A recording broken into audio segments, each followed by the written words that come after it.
Welcome back, Book Eaters. Ça faisait longtemps, hein, trop longtemps.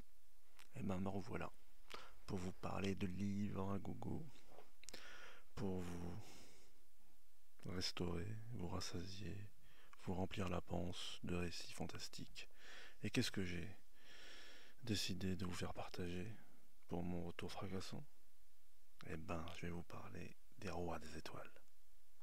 Star Kings d'Edmond Hamilton.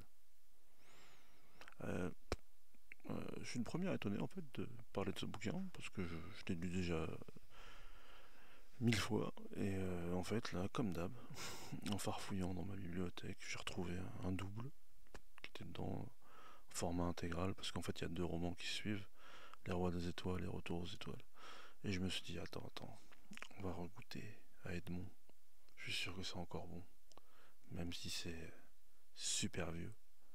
Et ben, vous savez quoi, je viens de terminer là et c'est encore méga bon. Alors je vais vous parler de notre ami Edmond et de sa saga phare, Star Kings.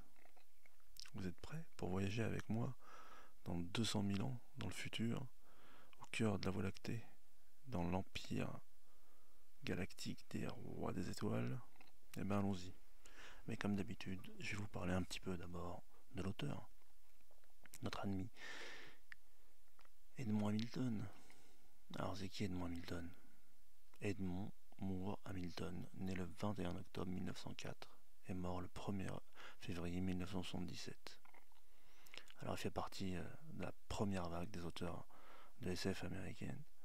Il a été marié à la romancière de SF, elle aussi est scénariste de cinéma, comme je vous l'ai souvent dit dans d'autres podcasts, Lee Brackett. Elle a notamment écrit le scénario de l'Empire contre-attaque, mais elle a écrit aussi des bouquins de SF encore meilleurs que ceux de son mari, avec la saga d'Eric John Stark par exemple.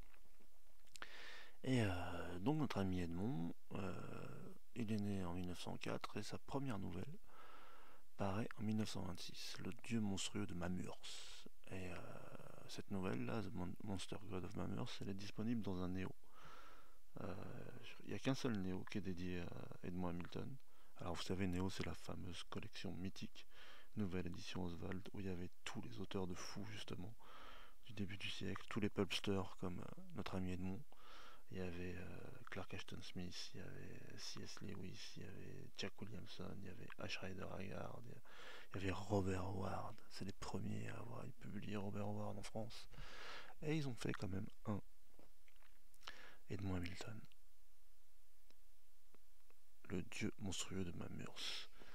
Et je suis en train de le regarder là sur l'étagère de ma bibliothèque, c'est le numéro 175, ou 176 plutôt, si je ne m'abuse. Mais bon, c'est anecdotique. Et donc, notre ami Edmond, il n'a pas fait qu'écrire dans les pulps, même si c'est un de ceux qui a eu le plus de succès. Il a aussi participé à l'émergence des comics aux États-Unis, parce que dès 1940, alors comme vous le savez si vous êtes fan de comics, Action Comics numéro 1 de Shuster et Siegel, c'est-à-dire de Superman numéro 1, ça sort en 39, et dès les années 40, en fait, lui, il participe à l'écriture de Superman. Et par exemple, un des numéros pour lequel il est plus connu, c'est The City at World's End, et c'est le fameux numéro où il y a la ville sous globe de Kandor, la ville qui a survécu à Krypton, et où il y a donc des Kryptoniens qui survivent encore dans la forteresse de solitude de Superman. Et en fait, c'est tiré d'une nouvelle qu'il a écrite qui s'appelle la ville sous globe en français. Et il a aussi participé à la Légion des super-héros. Pendant longtemps, il a écrit les scénarios de ce comics, qui est pas mal du tout. Il a inventé une tripotée de personnages pour DC. Et il a aussi inventé, bien sûr, Captain Future, dont je vous ai parlé dans un autre podcast, et qui a donné lieu à l'adaptation en France, enfin au Japon, mais en France on l'a appelé Capitaine Flamme. Vous vous rappelez de Capitaine Flamme? Et ben c'était ça, c'était Captain Future. Et donc on considère que c'est un des fondateurs du Space Opera, avec notamment son pote E. Doc Smith, qui a écrit la saga des Surfulgures et la saga de Skylark of Space. Alors si ça vous intéresse, Bon, les surfluures, c'est un petit peu dur à trouver. C'était dans une collection de poche Albin Michel, argentée, là, la fameuse dont je vous parle souvent. Mais sinon, si vous connaissez l'éditeur Rivière Blanche, alors c'est de plus en plus dur à trouver Rivière Blanche parce que justement, il n'y a pas longtemps à Gibert, je suis parti demander à la libraire de SF là pourquoi on ne trouvait plus de Rivière Blanche. Et elle m'a dit qu'en fait, euh, bizarrement, maintenant leurs stocks sont au Québec. Alors, il faut payer les frais de port même quand on est libraire, quoi. Donc, c'est super dur à trouver. Mais sur eBay, par exemple, c'est dispo. Et eBay, ils ont donc. Parce que comme je cherche désespérément ce deuxième cycle, là, Skylark of Space, sur eBay, ils sont dispo. Il y a 3 volumes. 3 volumes, mais c'est des intégrales en fait. Intégrale 1, 2, 3. Et je crois qu'avec les 3 volumes, vous devez avoir à peu près 9, 9 ou 10 romans. Et en tout, le premier il est un peu cher, il est à 40 balles, mais après ça baisse un peu. Mais bon, encore une fois, une digression un peu inutile. Revenons à nous. Et donc voilà un peu pour brosser le tableau un peu rapide de d'Hamilton, mais en tout cas, il est connu depuis toujours pour être un des maîtres du space opéra. Et Les Rois des Étoiles, c'est vraiment ça, c'est du pur, pur, pur space opéra. Alors qu'est-ce que c'est Les Rois des Étoiles? Les Rois des Étoiles, en fait, c'est l'histoire de John Gordon, un petit comptable new-yorkais qui est au retour de la Deuxième Guerre mondiale. Donc déjà, c'est pas juste un petit comptable, hein, c'est un GI, un vrai GI qui a participé à la guerre du Pacifique et qui rentre après la guerre et qui reprend son boulot comme bon nombre de héros de sa génération bien qu'ils aient vécu des choses extraordinaires et qu'ils aient survécu à une des pires guerres de l'histoire, reprennent leur train-train presque comme si de rien n'était. Ça rappelle Jack Kirby justement par exemple, comme on parlait de comics là, hein, le plus grand auteur de comics de tous les temps, hein. Celui qui a inventé les Fantastic Four, Thor, le Silver Surfer et compagnie, parce que c'est pas les X-Men, c'est pas Stan Lee, hein, je le redis à chaque fois. C'est pas Stan Lee. Stan Lee c'était juste le cousin de l'éditeur, Martin Goodman. Et c'était juste un bon pitcher et un bon publicitaire. Kirby il se faisait chier à dessiner 4 comics par mois et à mettre en plus des inserts entre les cases pour dire à Stan Lee quel dialogue il fallait mettre. Donc j'aime bien souvent mettre un petit flash, un petit point sur ce détail parce que depuis que les comics sont à la mode, et depuis que les comics sont plus underground et qu'on est plus traité de Golemont quand on lit des comics, il y a plein de soi-disant spécialistes S-Comics qui écrivent des bouquins sur l'origine des comics et qu'oublient que Stan Lee c'est un escroc. Donc voilà, Stan Lee c'est un escroc. Rien à voir avec Edmond. Donc pourquoi je vous disais ça? Je n'en sais rien, je suis complètement encore déphasé à force de partir dans tous les sens à 3h34 du matin. Ouais, Starking. Donc John Gordon. John Gordon, c'est le héros des Rois des Étoiles. Donc c'est quand même un baroudeur, un mec courageux, mais qui se retrouve dans une vie plutôt étriquée. Donc au sortir de la guerre à New York, travailler comme comptable pour une compagnie d'assurance. Le truc, c'est que à partir d'une certaine nuit, et ce de manière récurrente, il reçoit ce qu'il croit être des rêves et des messages d'un homme qui s'appelle Zartan et qui lui dit je suis un des rois des étoiles, je suis un des héritiers de l'empire du centre galactique dans 200 000 ans et je voudrais communiquer avec toi, ouvre-moi ton esprit, ouvre-moi ton esprit. Et bon, et ça dure pendant plusieurs jours, plusieurs semaines et il croit devenir fou. Sauf que bien sûr, il n'est pas fou et que ce fameux Zartan est le frère de le deuxième fils de l'empereur du centre galactique 200 000 ans après notre ère, quoi.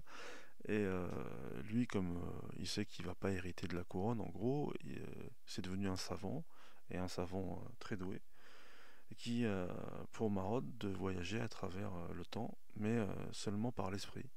Il contacte des gens à travers l'histoire, et il leur propose d'échanger leur corps pendant un laps de temps de 6 semaines environ, pour qu'ils puissent explorer le passé. Donc il propose ce deal à John Gordon. Alors, John Gordon qui s'ennuie ferme dans sa petite compagnie d'assurance, il se dit bah ouais, avec plaisir. Et bien sûr, il accepte d'échanger de position avec Zartan. Mais comme c'est un livre de SF, tout ne va pas se passer comme c'était prévu. Au début, bien sûr, il se retrouve sur la Terre de plus de 100 000 ans. Il est accueilli par l'assistant de Zartan, qui est un grand scientifique lui aussi. Et il lui dit que de toute façon, il vaut mieux qu'il reste dans le labo, mais il aura accès à toutes les informations du futur. Et il pourra se documenter sur l'époque dans laquelle il est arrivé. Mais il vaut mieux qu'il reste là puisqu'il est dans le corps de l'empereur. Sauf que ce laboratoire va se faire attaquer par des ennemis de l'Empire parce que c'est un moment critique pour l'Empire des Étoiles, là, l'Empire Galactique. Il y a ce qu'on appelle la Ligue des Mondes Obscurs. Juste ça, déjà, la Ligue des Mondes Obscurs. C'est dur à dire la nuit.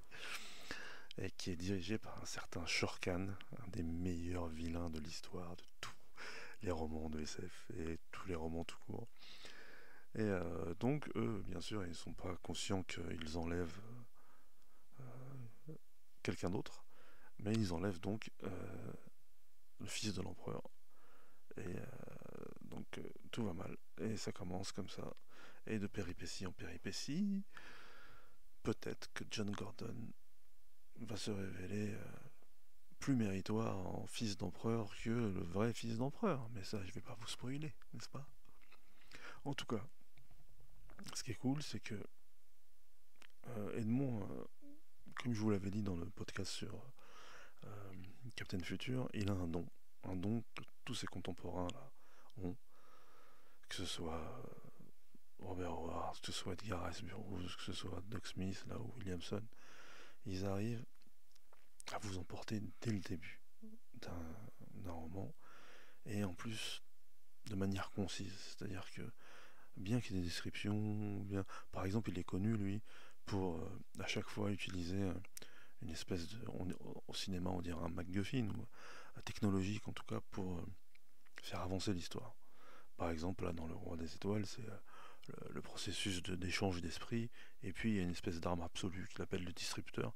Donc tout ça ça fait que en inventant une technologie futuriste on rentre dans l'histoire et on n'a pas besoin d'avoir, comme dans la SF d'aujourd'hui par exemple, dans la hard science, d'avoir 50 pages d'explications sur le fonctionnement de la terraformation de Mars. Et donc déjà c'est le premier avantage. En 2-3 pages il nous explique déjà les bases de l'histoire, qui est qui, et on avance direct dans l'aventure. Mais son deuxième talent, c'est que c'est un vrai conteur et qui sait vraiment manier les codes de l'aventure, les rebondissements, les personnages en couleur, le fait qu'on s'attache au héros en question et qu'on aime même les méchants. Par exemple, Shorkan, là, le méchant de l'histoire, moi, j'ai toujours trouvé qu'il volait la vedette en fait. Enfin, pas le héros, le vilain, pardon, de l'histoire. J'ai toujours trouvé qu'il volait la vedette à John Gordon et à ses amis. Bien sûr, il y a la belle princesse des étoiles en détresse qu'il faut sauver, mais bon, contrairement à ce que beaucoup de gens disent et croient, parce qu'ils n'ont pas lu justement des livres de cette époque, les femmes avaient rarement un rôle accessoire ou de faire valoir dans ces histoires. C'était souvent des femmes fortes, des femmes intelligentes, des femmes courageuses et des protagonistes à part entière de ces histoires. Que ce soit pour Edmond Hamilton, que ce soit pour Edgar Rice Burroughs, souvent en caricature avec John Carter et Déjà Torres, ou avec Tarzan et Jane, mais que ce soit Jane dans Tarzan ou Déjà Torres dans le cycle de Mars, on trouve difficilement des femmes plus fortes que ces deux-là. Donc, ce, ce, ah, le contraire de compliment, ce reproche qu'on fait souvent au premier écrivains de SF, en réalité, c'est des reproches qui sont souvent faits par des gens qui ne lisent pas ces livres-là. Et ils étaient féministes avant l'heure. Parce que, justement, si c'était juste des faire-valoir ou des filles courement vêtues, bah, au bout de 2 histoires, on en aurait marre. Et on s'attacherait pas, justement, à ces personnages féminins qui nous emportent autant que leurs counterparts masculins. Donc par exemple là, la princesse en question s'appelle Lyanna, elle est princesse d'un système solaire allié à l'Empire qui s'appelle Fomalhaut, c'est l'étoile de Fomalhaut qui existe vraiment, hein, et qui au début bien sûr pense que Jon Gordon est un des héritiers de l'Empire, et en réalité elle, à la base, elle doit se marier avec lui, mais c'est un mariage de convenance, c'est un mariage politique justement pour renforcer l'alliance entre l'Empire et son royaume. Et bien sûr, Jon Gordon il est un peu dans le pétrin parce qu'il va tomber amoureux de la princesse dont normalement son alter ego doit se marier avec quoi, pour fortifier l'Empire.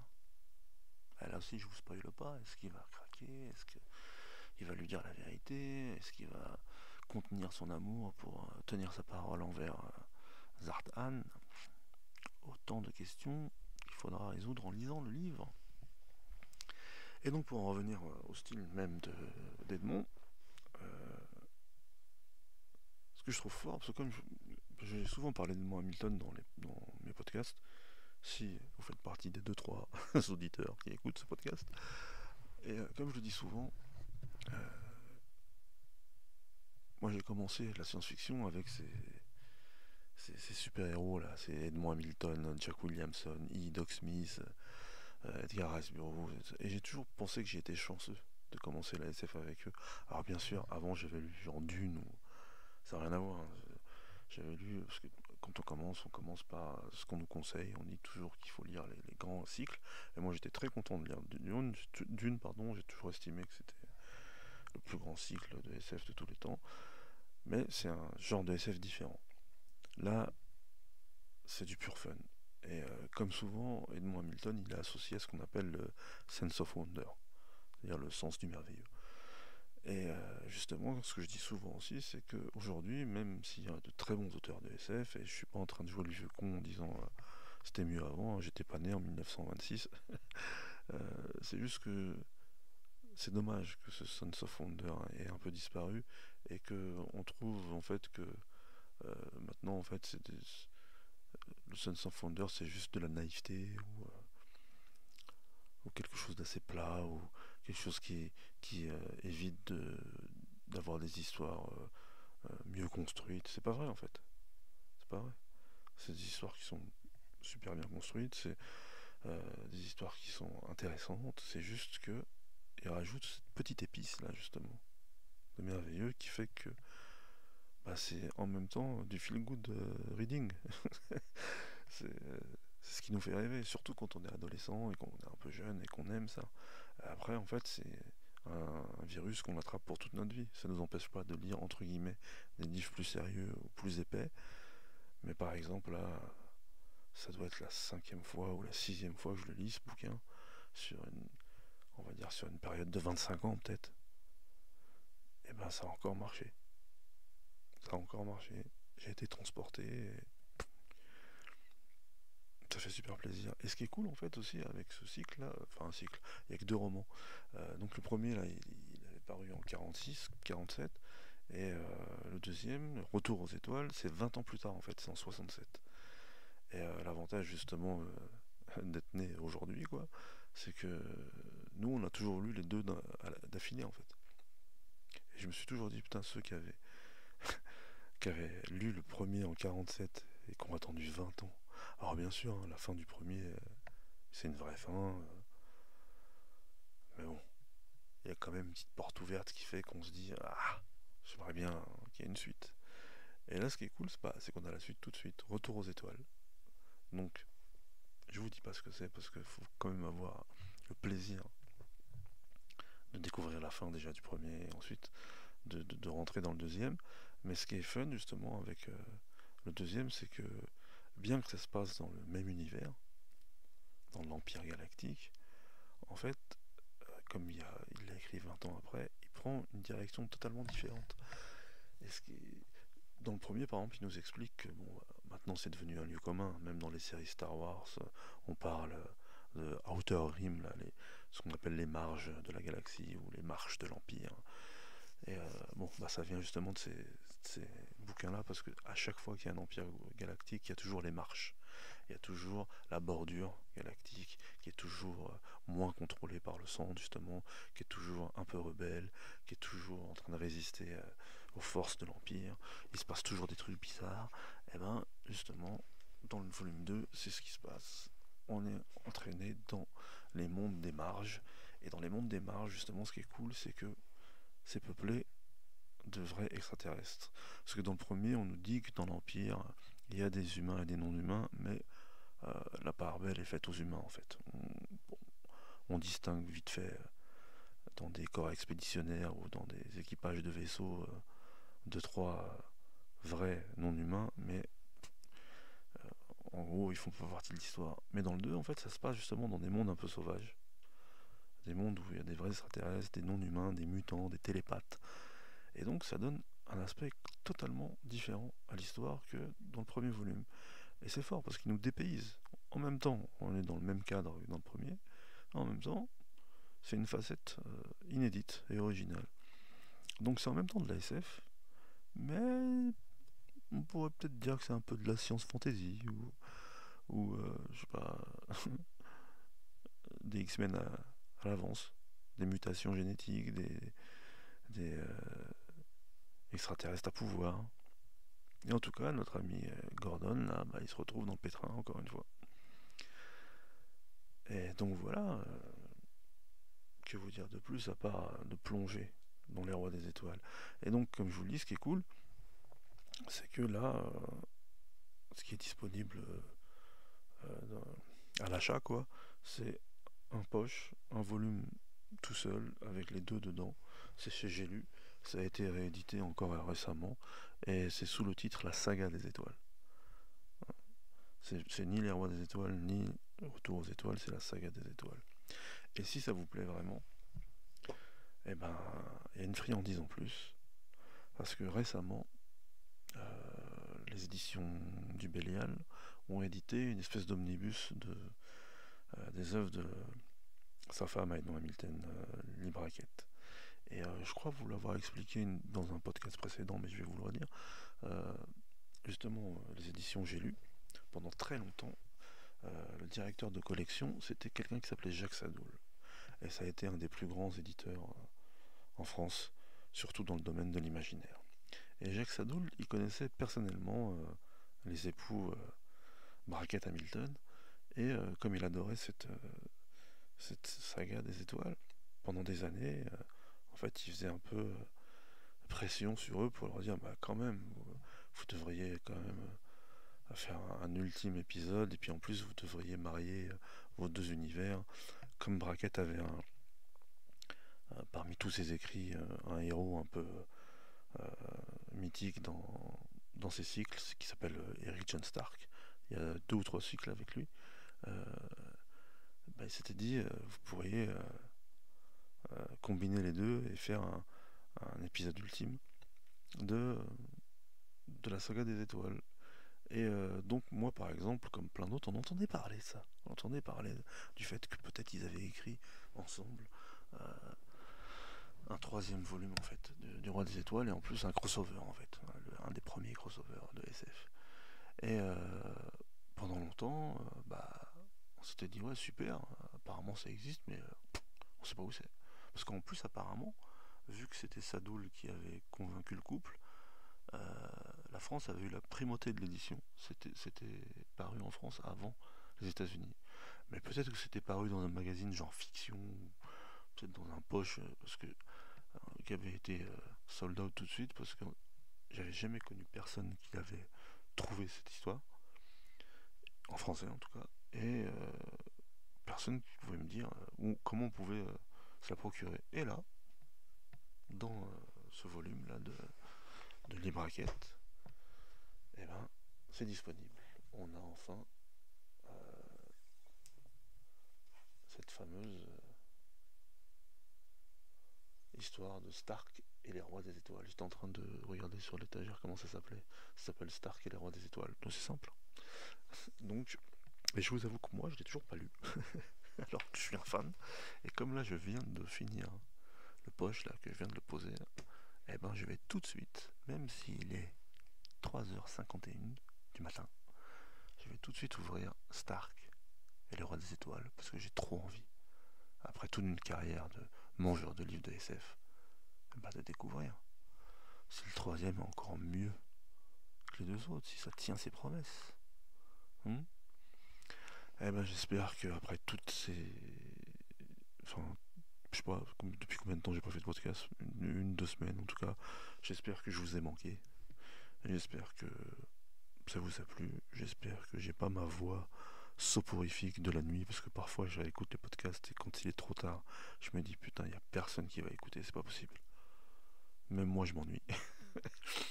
Donc j'espère que j'ai donné un petit peu d'allant à cette pastille hamiltonienne.